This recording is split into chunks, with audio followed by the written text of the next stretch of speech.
rồi nó về vụ thì trai trai cái nhà nào đang ra cái sky cái châm côn nguyên côn ma bảy côn sky 7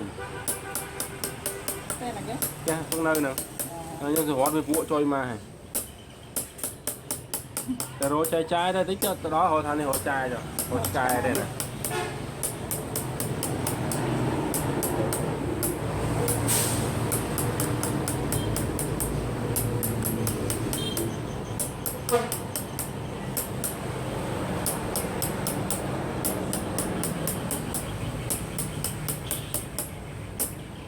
dạ cô sky thì về tiếp si biết là si ở đó ha như si ban mà hay là miết là trong phơi si là đuôi stop rồi là pound stool si đó rồi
cái tôi định mua à anh ạ.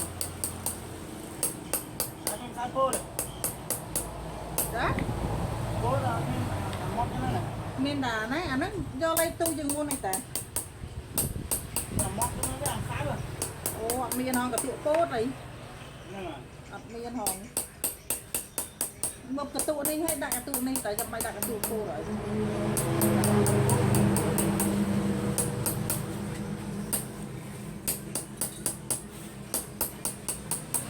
không đã có đâu đấy mình luôn sao bây giờ Nó là hòn.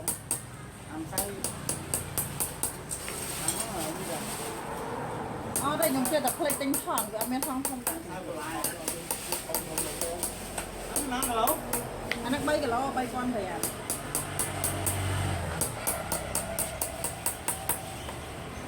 Đây nhóm chơi tập play tinh. cái này ăn như nào Đó. ăn cái này à Này kìa.